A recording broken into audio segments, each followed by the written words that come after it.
Please stand for the pledges.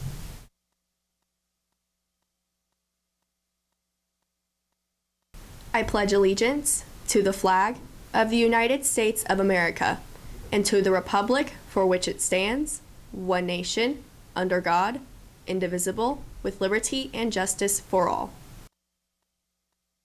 And now for the Texas Pledge.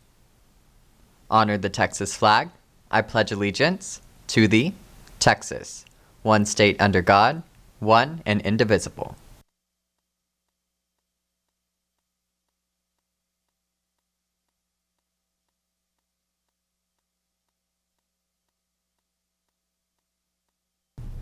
On today's episode of Coyote Nation TV, find out about the lack of food in D-Lunch, when your clubs will be meeting, and how our JV golf and varsity softball teams have been doing this week. I'm Madison McFarland. And I'm Miranda Serby. Coyote Nation TV Live starts now.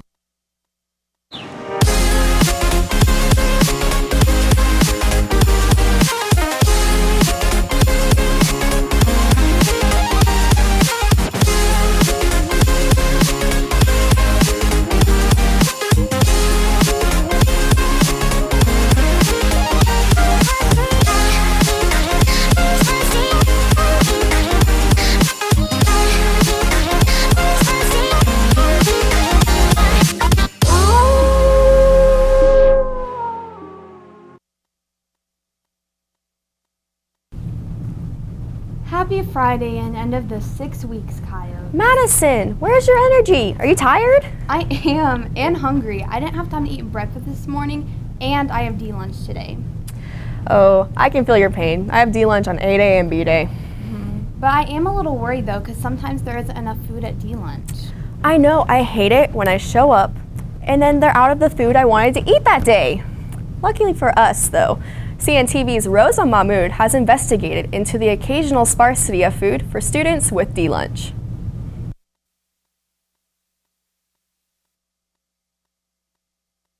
Although many coyotes value their lunchtime, others who have D-Lunch feel that they are not given the same amount of food. And every time I go to get food, the food runs out. Like the person before me will get the last thing, and it's really frustrating.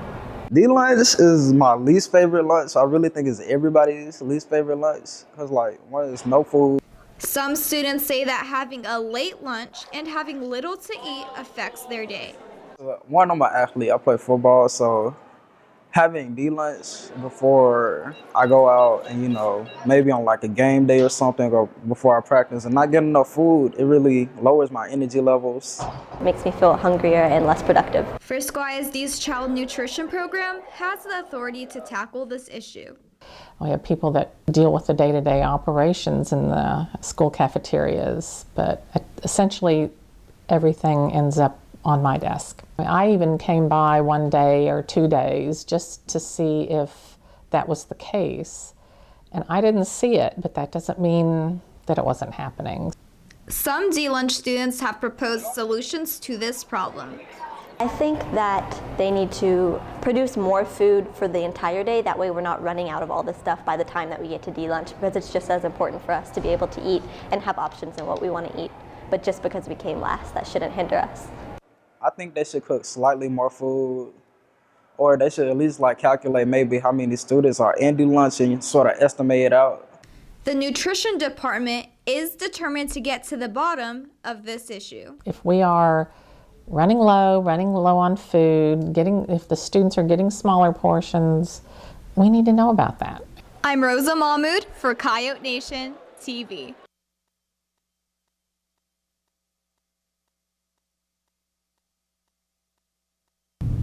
Let's hope some change is coming soon. I couldn't agree more. To start off with some of our announcements, we would like to congratulate some of our extraordinary athletes. Our varsity softball team played Braswell High School Tuesday night at Texas Women's University. The game got off to a slow start, but the girls opened it up and scored 11 in the 6th inning to come away with a 16-7 win. Winning pitcher was Allie Harris, who had 7 strikeouts. Nari Sherman had a triple with 2 stolen bases. The girls play in their last tournament of the season this week, so good luck to them. The JV boys and girls golf teams competed yesterday in the Reedy Invitational.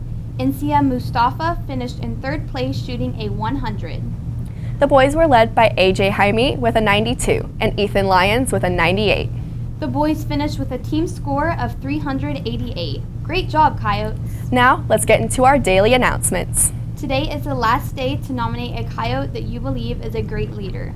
You can nominate someone using the QR code on the screen for you or using the short link below it. Winter Guard will be competing today at Centennial High School. JV will perform at 6:15 and varsity performs at 9. Our boys and girls wrestling teams will be competing at the UIL State Championships today and tomorrow. Girls soccer will play at Frisco High School tonight with JV playing at 5:30 and varsity at 7. Our boys soccer teams will also be playing against Frisco High School tonight, but here, with JV2 soccer playing at 4:30, JV at 6, and varsity playing at 7:30. Freshman baseball will play at Little Elm High School versus Denison High School at 4:30 p.m. and will play again there at 7 p.m. JV baseball will play at Centennial High School against McKinney North High School at 5:15 p.m. and will play again there at 7:30 p.m. Varsity baseball will play here against Duncanville High School at 7 p.m. Tomorrow morning, JV baseball will play at Lone Star High School at 9:30 and 11:15. Varsity baseball will also play tomorrow, but here at 2 p.m. and 4 p.m. Also tomorrow, track and field will be competing in the DeSoto High School meet. Don't forget, any National Art Honor Society members, there will not be a February meeting, but there should be a code emailed to you to join the Google Classroom. If you did not receive this email, please see Mrs. Funk.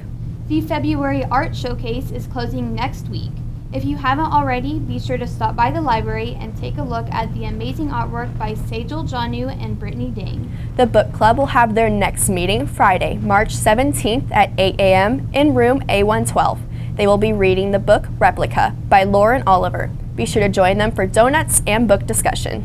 Those were all of the announcements we had for you today, Coyotes. Follow us on Twitter at Coyote Nation TV. And be sure to check out packpage.org for more information. I'm Miranda Serby. And I'm Madison McFarland. And you stay classy, Coyotes. So high steppers are competing.